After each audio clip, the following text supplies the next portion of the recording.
எனக்கு ஃபஸ்ட்டு அதுதான் உங்ககிட்ட கேட்கணுன்னே தோணுது. இப்போ இந்த 40 இயர்ஸ் அப்படின்றத பார்க்கும்போது 40 இயர்ஸில் கலா என்கிற கலா மாஸ்டர் எப்படி ஆயிருக்கீங்க இந்த 40 வருஷத்தில்?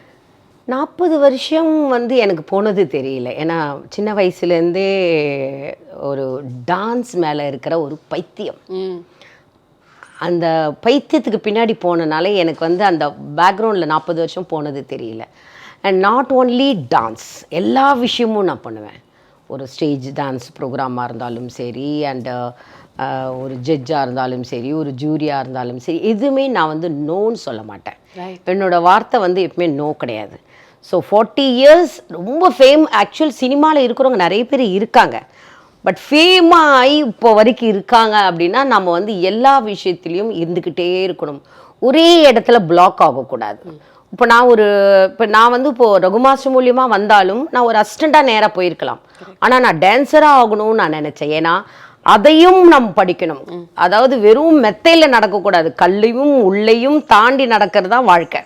ஸோ இப்போ சின்ன வயசுலேயே நம்ம முள்ளை மிதிச்சிட்டோம்னு வச்சுங்க, வலி வராது, டக்குன்னு எடுத்துகிட்டு ஓடிடலாம். பட் ரொம்ப பெருசாகி முள்ளு குத்திச்சுன்னா அதுலேருந்து வெளியே வரதுக்கு ரொம்ப கஷ்டமாயிடும். அதனால தான் நான் அந்த சின்ன வயசுலேயே ஒரு டான்ஸர் ஆகி, அதுக்கப்புறம் டான்ஸ் டைரக்டர் ஆகி, அதுக்கப்புறம் டான்ஸ் கிளாஸ் வச்சேன். ஏன்னா ஏன் டான்ஸ் கிளாஸ் வச்சேன் அதுக்கு ரொம்ப இம்பார்ட்டன்னா, நான் இது வரைக்கும் எங்கேயுமே சொன்னதில்லை, இங்கே தான் சொல்கிறேன். ட்ரெயின்லலாம் போவோம், நம்மளை பார்த்தா என்னம்மா செய்கிற அப்படின்னா, டான்ஸர் அப்படின்னா ஒரு நம்மளை பார்க்குற பார்வை ஒரு சினிமாக்காரி அப்படின்னு ஒரு மாஸ்டர். அது நான் கேட்கணும்னு நினச்சேன், அது ஏன் அந்த மாதிரி? ஆனால் இந்த காலம் கிடையாது, அது அந்த காலம்.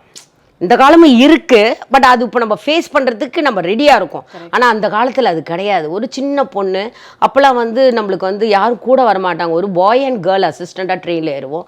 சின்ன பொண்ணு எனக்குலாம் இப்போ 13-14 வயசு, நான் அசிஸ்டண்ட்டாக ட்ரெயினில் போவேன். மாஸ்டர்ஸ் எல்லாம் ஃப்ளைட்டில் போயிடுவாங்க, இல்லை காரில் போயிடுவாங்க. அப்படி இருக்கும்போது அந்த லேடிஸில் நீ சினிமாவா, என்னது இந்த குழந்தையில் அந்த சினிமான்னு சொல்லும்போது அந்த மனசை என்னை நிறைய குத்திடுச்சு. ஏன் சினிமா பற்றி தப்பாக சொல்கிறாங்க? ஏன் சினிமா அது ஒரு அழகான ஒரு உலகம் தானே. கண்டிப்பாக அழகான ஒரு உலகத்தை பற்றி ஏன் அப்படி சொல்கிறாங்க? உள்ளே போய் நுழைஞ்சாதானே அது தெரியும்னு சொல்லும் போது அப்போ தான் ஓகே, சினிமா டான்ஸை ஏன் இவ்வளோ தப்பாக பேசுகிறான்னு சொல்லிட்டு தான் நான் டான்ஸ் கிளாஸ் ஆரம்பித்தேன்.